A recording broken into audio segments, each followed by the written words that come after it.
आज की वीडियो में हम आपको बताएंगे थ्योरम नंबर 9.4 और थ्योरम नंबर 9.5 से जो हमारी अगली एक्सरसाइज है 9.2 वो किस तरह सॉल्व होगी। सबसे पहले हमारे पास आता है थ्योरम नंबर 9.4। उसमें वो कहता है कि फॉर एग्जांपल अगर एक सर्कल है, उसके दो कॉर्ड्स हैं। कॉर्ड्स वो होते हैं जो एक सर्कल को दो जगह पर टच करें, किसी भी दो जगह पर, ठीक है। तो कहता है अगर वो दोनों कॉर्ड्स कॉन्ग्रुएंट है आपस में, यानी इक्वल है, तो कहता है सेंटर से जो उनका डिस्टेंस होगा वो इक्वल होगा। यानी फॉर एग्जांपल अगर ये 4 है तो ये भी 4 होगा, ठीक है। पहला है थ्योरम 9.4 हमारे पास ये है। अगला आता है 9.5। 9.5 में वो कहता है स्टेटमेंट थोड़ी सी चेंज कर देते हैं। वो कहता है फॉर एग्जांपल हमारे पास एक सर्कल है, उसमें हमारे पास दो कॉर्ड्स हैं, ठीक है। वो कहता है कि जो दोनों कॉर्ड्स हैं वो कॉन्ग्रुएंट है। अब हमने इसमें बेसिकली प्रूफ ये करना है कि जो दोनों कॉर्ड्स हैं वो सेंटर से इक्वल डिस्टेंस पर हैं। अगर इक्वल डिस्टेंस पर है ये हमने प्रूफ कर दिया तो इसका मतलब है कि दोनों को जो दोनों कॉर्ड्स हैं वो आपस में कॉन्ग्रुएंट होंगे।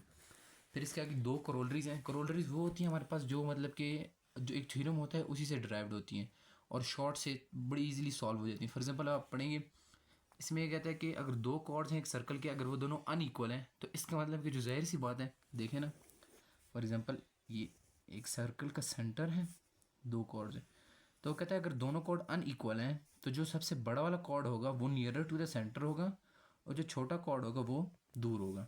तो और दूसरे वाले में वो कहता है कि if two chords of two congruent circle are congruent, कहता है दो सर्कल हैं, कहता है ये इसका एक कॉर्ड और इसका एक कॉर्ड, ये दोनों अगर कॉन्ग्रुएंट है आपस में यानी कि इक्वल हैं, तो इनका जो डिस्टेंस होगा सेंटर से वो इक्वल होगा। यानी अगर ये 4 है तो ये भी 4 होगा हमारे पास। तो चलते हैं एक्सरसाइज नंबर 9.2 की तरफ। 9.2 में जो सबसे पहला सवाल है उसमें वो कहता है कि हमारे पास ओ सेंटर है जिसमें एंगल है हमारे पास 150 डिग्री का। ये अंदर वाला एंगल है हमारे पास 150 डिग्री का। वो कहता है हमने फाइंड करना है ओ सी एफ यानी कि ये वाला एंगल फाइंड करना है, और हमने फाइंड करना है सी एफ डी यानी कि ये वाला एंगल फाइंड करना है। तो इसमें सबसे पहले अगर आप देखेंगे तो इसमें ये सवाल इनकम्प्लीट्स है। या तो इसमें अगर ये हमें ये बता देना कि ये दोनों कॉर्ड जो हैं क्वेश्चन नंबर 1 में, अगर वो फॉर एग्जाम्पल ये सवाल हमें गिवन होना चाहिए था कि जो ए बी है वो इक्वल टू सी डी है। अगर A B equal to C D हो जाता है हमारे पास तो फिर उसके बाद जो ओ सी का डिस्टेंस है और ओ एफ का है वो इक्वल होगा, क्योंकि ये हमने पीछे करोलरी में पढ़ा है कि अगर दो जो कॉर्ड्स हैं वो कॉन्ग्रुएंट हैं तो उनका जो डिस्टेंस होगा सेंटर से वो इक्वल होगा, यानी ओ सी इक्वल टू ओ एफ हो जाता। और जब ओ सी इक्वल टू ओ एफ हो जाता है तो हमारे पास ये ट्राइंगल कौन सी बन जाती है, आइसोसेलेस। तो इसका मतलब है कि triangle O C F is an isosceles triangle. तो इसका मतलब है कि अगर फॉर एग्जांपल अगर हम लेट कर लेते हैं एंगल ओ सी एफ को एक्स के इक्वल, तो एंगल ओ एफ सी जो है हमारे पास वो भी किसके इक्वल होगा, एक्स के इक्वल होगा। और एंगल सी ओ एफ की वैल्यू हमें गिवन है 150 डिग्री। तो हमें पता है कि ट्राइंगल के इंटीरियर्स जो एंगल होते हैं उनका सम कितना होता है 180, X plus X 50 is equal to 180 degree. तो ये हमारे पास आ जाएगा 2x is equal to 180 minus 150, आ जाएगा 2x is equal to 30, x is equal to 15। इसका मतलब है कि एंगल ओ सी एफ हमारे पास कितना है 15 डिग्री और ये भी कितना है 15 डिग्री। उसके बाद आ जाता है हमने फाइंड करना है एंगल सी एफ डी। अब हमें पता है कि ये वाला एंगल कितना है 15 डिग्री, ये कितना है 90 डिग्री। तो हमें पता है कि एक टोटल एंगल ये कितना बन रहा है 180 डिग्री। तो हमने क्या कर लेना 90 degree plus angle O F C plus angle C F D is equal to 180 degree. तो हमें पता है ये 90 है, ये 15 डिग्री है, plus angle C F D 180 degree. ये हमारे पास आ जाएगा 105 plus angle C F D is equal to 180 degree. तो हमने निकाल लेना है angle C F D is equal to 180 minus 105। Angle C F D is equal to 180 minus 105 करेंगे तो कितना आ जाएगा 75 डिग्री। तो ये है हमारा आंसर, और एक आंसर हमारा ये है। चलते हैं क्वेश्चन नंबर 2 की तरफ। क्वेश्चन नंबर 2 में वो हमें बताता है कि हमारे पास सर्कल है, इनके जो दोनों कॉर्ड्स हैं वो इस तरह है कि ए और सी डी दोनों एक दूसरे के बराबर, यानी दोनों की वैल्यू 4 है। वो कहता है find the shortest distances of the chords from the respective centre, यानी हमने फाइंड करनी ई पी की वैल्यू और ओ एफ की वैल्यू फाइंड करनी है हमने, क्यू एफ की वैल्यू हमने फाइंड करनी है। अब हमें पता है जब दोनों कॉर्ड्स आपस में कॉन्ग्रुएंट है तो इसका मतलब है यहाँ से यहाँ तक जितना डिस्टेंस होगा वो यहाँ से यहाँ तक भी होगा। तो यानी अगर हम पी ई भी निकाल ले तो वो क्यू एफ के बराबर होगा। तो सबसे पहले हम वैल्यूज़ निकाल लेते हैं, ठीक है। उसने हमें रेडियस कितना दिया है 3 सेंटीमीटर, तो हम इसके ट्रायंगल बना लेते हैं।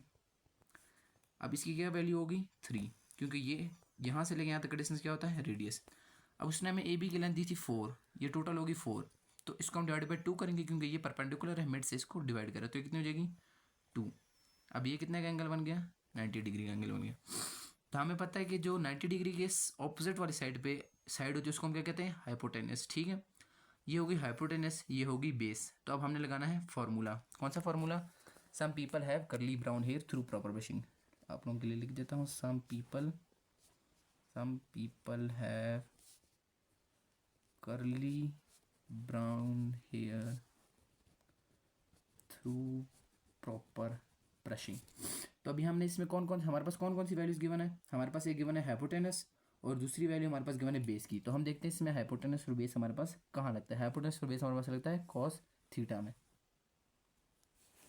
तो हम क्या करेंगे, ले लेंगे cos theta is equal to B की वैल्यू क्या है बेस की 2, हाइपोटेनस की वैल्यू क्या है 3, तो थीटा हमारे पास क्या आ जाएगा कॉस इनवर्स 2/3। इसकी हमने वैल्यू निकाल लेनी।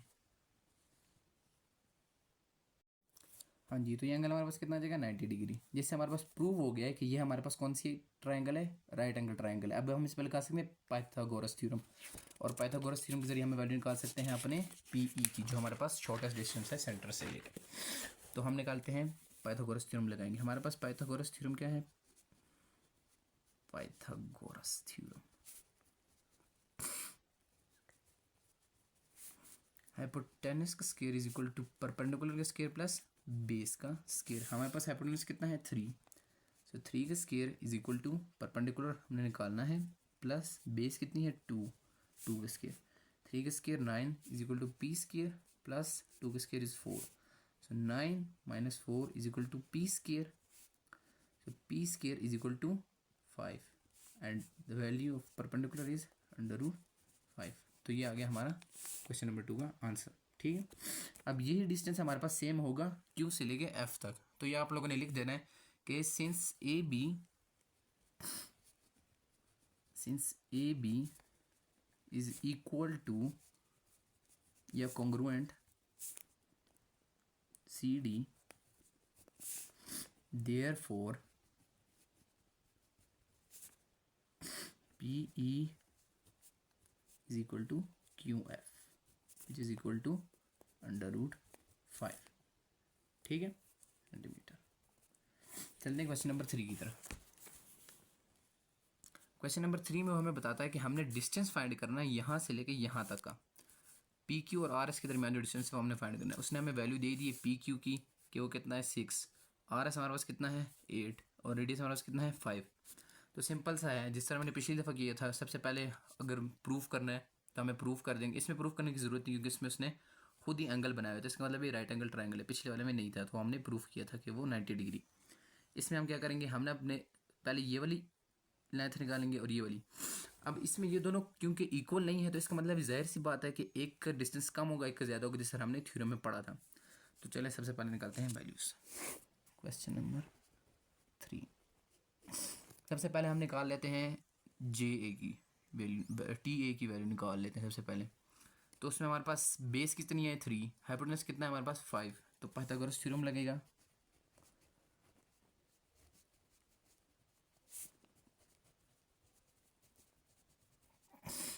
पाइथागोरस थ्योरम में हमारे पास बेस कितनी थी, हाइपोटेनस का square is equal to perpendicular square plus base square. Hypotenuse हमारे पास कितना था देखें 5 का square is equal to perpendicular हमने फाइंड करना है, बेस कितनी है हमारे पास 3, तो आ जाएगा 25 is equal to P square plus 3 square is 9, so P square is equal to 25 minus 9 P square is equal to 16, so P is equal to 4। तो इसका मतलब है कि हमारे पास टी ए की लेंथ कितनी आ गई, या ए टी कह लें, तो उसकी लेंथ कितनी आ गई हमारे पास 4 सेंटीमीटर। सिमिलरली हम करेंगे दूसरा सवाल, दूसरा पार्ट करेंगे इसका। हमारे पास बेस कितनी गिवन है 4, हाइपोटेनस कितना है 5। पाइथागोरस थ्योरम फिर से लगेगा।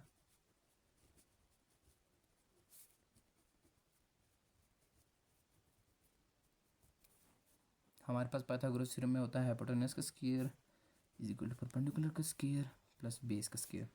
हाइपोटेनस कितना है 5 का square is equal to perpendicular हमें निकालना है, बेस की वैल्यू है हमारे पास 4 का स्क्वायर, सो 5 का स्क्वायर इज 25, परपेंडिकुलर का स्क्वायर प्लस 16, परपेंडिकुलर का square is equal to 9, so P is equal to 3। तो इसका मतलब है हमारे पास ए यू की लेंथ कितनी आ गई 3 सेंटीमीटर। अब हमने टोटल लेंथ निकालनी थी, टी यू हमने निकालनी है, तो टी यू की लेंथ हमारे पास कितनी आ जाएगी, हम दोनों को ऐड कर लेंगे। T U is equal to A T plus it is equal to 4 plus 3 it is equal to 7। ये आ गया हमारा आंसर। चलने क्वेश्चन नंबर 4 की तरफ। अब क्वेश्चन नंबर 4 को आप देखकर कंफ्यूज मत होना, ये बहुत आसान है, ठीक है। उसमें वो कहता है कि ओ सेंटर है और हमने वैल्यूज निकालनी है अननोन की, ठीक है, सेंटीमीटर में। सबसे पहले हमारे पास उसने कहा एंगल निकालना है हमने। अब ये वाला एंगल निकालना है तो जाहिर सी बात है, देखें सबसे पहले यहाँ से यहाँ तक की हम लाइन लगाएंगे, इस ट्रायंगल को पूरा कर दिया। अब ये कितना एंगल बन रहा है 90 डिग्री, तो इसका मतलब ये राइट एंगल ट्रायंगल है। अगर राइट एंगल ट्रायंगल है तो हमारे पास कौन सा फॉर्मूला यूज होता है, साइन थीटा वाला, कॉस थीटा और परपेंडिकुलर परपेंडिकुलर की यूज होता है। अब इसमें ये 18 है टोटल, जब इसको परपेंडिकुलर बाइसेक्ट कर रहा है इस जगह पे, तो ये कितना हो जाएगा, ये हो जाएगा हमारे पास 9। तो अब ये क्या हो गया, इसके सामने वाला हाइपोटेनस, ये हो गई बेस, ये हो गया परपेंडिकुलर। अब हमें बेस कितनी गिवन है 9, और हमारे पास हाइपोटेनस कितना गिवन है 15। हमने क्या निकालना है थीटा, थीटा हमारे पास क्या है वह है अननोन। तो हम देखते हैं हमारे पास जो फॉर्मूला था जो हमने पीछे लिखा था सम पीपल है वाले में, तो उसमें हमारे पास बेस और हाइपोटेनस यूज होता है कॉस थीटा में। तो हमारे पास कौन सा फार्मूला लगेगा कॉस थीटा। हम लगा लेते हैं कॉस थीटा का formula, cos theta is equal to, तो ये हमारे पास आ जाएगा बेस हमारे पास कितनी है 9, हमारे पास कितना है 15, तो कॉस थीटा, थीटा हमारे पास कितना आ जाएगा कॉस इनवर्स, तो थीटा हमारे पास कितना आ जाएगा 23.13। ये आप लोग कैलकुलेटर से निकाल लेंगे क्योंकि आपको पेपर में कैलकुलेटर यूज़ करना अलाउड होता है। दूसरा हमने क्या निकालना है, हमने निकालना है ए। हमें पता है कि जब ओ से लेकर यहाँ तक ये रेडियस 15 है, तो यहाँ से यहाँ तक जो लेंथ होगी वो भी कितनी होगी 15। हमने किसकी वैल्यू निकालनी है ए की, ये कितना है 24, जब इसको बाइसेक्ट करें तो ये आधा कितना हो जाएगा 12 डिवाइड बाई 2 हो जाता है। अब ये 90, इसके सामने वाली साइड क्या होती है हाइपोटेनस, ये क्या हो गई बेस। हमने क्या निकालना है परपेंडिकुलर, तो इधर कौन सा थ्योरम लगेगा पाइथागोरस थ्योरम लगेगा इधर हमारे पास। उसमें हमारे पास होता है हाइपोटेनस का square is equal to perpendicular का स्क्वायर प्लस बेस का स्क्वायर। हाइपोटेनस हमारे पास कितना है 15, 15 का square is equal to perpendicular हमारे पास अननोन है और बेस हमारे पास है 12, 12 का स्क्वायर। 15 का स्क्वायर हमारे पास होता है 225 इज इक्वल टू परपेंडिकुलर का स्क्वायर प्लस हम निकालेंगे 12 का स्क्वायर, 12 का स्क्वायर होता है 144, तो परपेंडिकुलर का square is equal to 225 minus 144, ये हमारे पास आ जाता है 81। तो हमें पता है अंडर रूट लेंगे तो ये कितना आ जाएगा 9। तो हमारे पास कितनी लेंथ, ए की लेंथ कितनी आ गई है, A is equal to 9 centimetre. Similarly question number 2 में भी हमने यही करना है, सेम यही चीज़ें होंगी लेकिन चलें कर लेते हैं। अब उसमें देखें उसने हमें कहा ये 12 है, सबसे पहले यहाँ पे बाइसेक्ट हो रहा है तो ये कितना हो जाएगा 6, ये हो जाएगा 6। अब यहाँ पे आपने इसको भी कर लेना है, ट्रायंगल को पूरा कर लेना है। ये भी इसकी लेंथ y है तो इसकी लेंथ भी क्या होगी y होगी, ठीक है। ये हमारे पास 12 है, ये डिवाइड होगा तो ये क्या जाएगा 6, ये 90 का एंगल क्योंकि ये भी 90 है तो ये भी 90 होगा। अब जब हमारे पास राइट एंगल ट्रायंगल बन रहा है तो ये क्या कौन सा थ्योरम लगेगा इधर हमारे पास पाइथागोरस थ्योरम लगेगा और इससे हमारे पास y की वैल्यू आ जाएगी। सबसे पहले हम हाइपोटेनस की वैल्यू निकालते हैं। हाइपोटेनस हमारे पास लगेगा यहाँ पे पाइथागोरस थ्योरम, पाइथागोरस थ्योरम में हमारे पास क्या होता है कि हाइपोटेनस का square is equal to perpendicular का स्क्वायर प्लस बेस का स्क्वायर। हाइपोटेनस हमारे पास क्या है y, तो y का square is equal to perpendicular का हमारा लेंथ कितनी है 6 प्लस बेस की लेंथ कितनी है 6, तो y square is equal to 36 plus 36, so y square is equal to 72, so y is equal to under root 72। ठीक है, अगर आपने इसको पॉइंट्स में लिखना है तो पॉइंट्स मेरे पास आंसर आएगा 8.48 सेंटीमीटर। ठीक है, अब इधर देखें, जब हमारे पास y की वैल्यू आ गई है, हमें इसकी वैल्यू भी गिवन है। ये कौन सा ट्रायंगल है, राइट एंगल ट्रायंगल। तो ये एंगल निकालने के लिए हम कौन सा फॉर्मूला यूज़ करेंगे, some people have curly brown hair through proper brushing वाला। अब हम इसमें क्या क्या गिवन है हम साइड पे लिख लेते हैं। हमारे पास गिवन है हाइपोटेनस, वो कितना है 8.48, या इसको हम लिख सकते हैं under root 72 centimetre. Under root 72 लिखें आप, ताकि पॉइंट्स का डिफरेंस ना हो आंसर में। और हमारे पास बेस कितनी है, हमारे पास वो है 6। तो बेस और हाइपोटेनस हमने पीछे भी पढ़ा किस में होती है, करली ब्राउन हेयर। तो कॉस थीटा लगेगा हमारे पास, cos theta is equal to base over hypotenuse.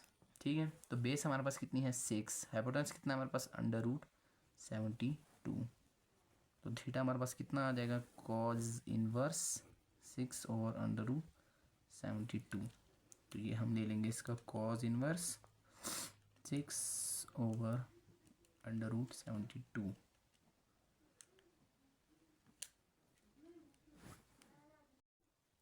इसमें हमारे पास क्या वैल्यूज आ जाती है 44.9 डिग्री। इसको हम राउंड ऑफ करें तो ये हमारे पास कितना आ जाता है 45। निकालनी है ए की लेंथ। ए की लेंथ कैसे निकालेंगे, अब हमने लगा देना है, सिंपल बात है, हमारे पास एक्स की, हमारे पास वाई की वैल्यू गिवन है 6 है, ये बेस हमारे पास 6 है, हमने ए निकालना है। तो हम कौन सा लगाएंगे, पाइथागोरस थ्योरम लगाएंगे। पाइथागोरस थ्योरम क्या होता है, हाइपोटेनस का square is equal to perpendicular का स्क्वायर प्लस बेस का स्क्वायर। हाइपोटेनस हमारे पास कितना था 8.48, या इसको हम लिख लेते हैं अंडर रूट 72 का square is equal to perpendicular का स्क्वायर प्लस 6 स्क्वायर। तो ये कट गया, ये आ जाएगा 72 इज इक्वल टू परपेंडिकुलर का स्क्वायर प्लस 36, परपेंडिकुलर का square is equal to 72 minus 36 करेंगे तो ये आ जाएगा हमारे पास 36। तो P हमारे पास कितना आ गया 6 सेंटीमीटर, यानी कि E की लेंथ हमारे पास कितनी आ गई 6 सेंटीमीटर। यहाँ पे हमारे 4 सवाल पूरे हो गए।